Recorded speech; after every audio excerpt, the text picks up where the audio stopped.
अपना मिथिला संस्कार पर स्वागत करै छी। एकटा बटगबनी दै छी फुल्लोढ़ी के से सुनू। कनिया दिन राति करै छै रगड़ गे, जेबै हम नैहर गे ना। कनिया दिन राति करै छै रगड़ गे, जेबै हम नैहर गे ना।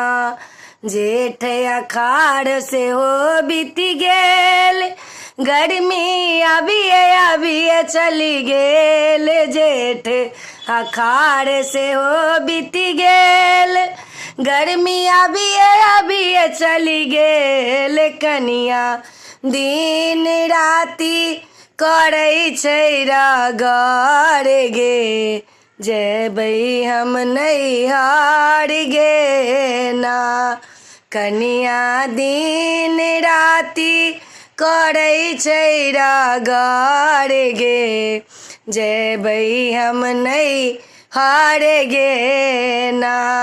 सावन भादो से हो बीत गेल, पाबन अबिए चली गेल। सावन भादो से हो बीत गेल, बरसा बरसी चली गेल। बलमा तैयो नहीं भेटै छै नहीं, बलमा तैयो नहीं भेजै छै नैहर गे, खेबै हम जहर गे ना।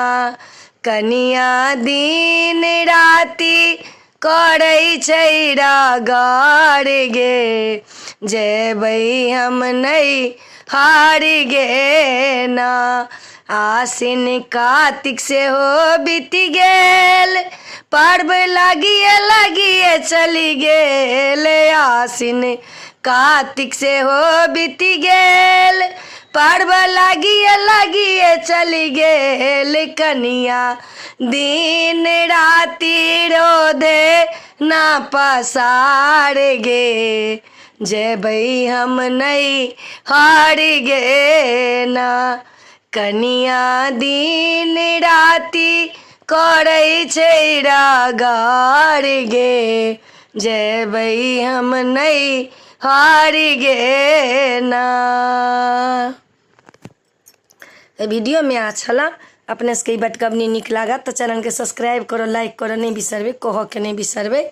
जय मिथिला, जय माता जी।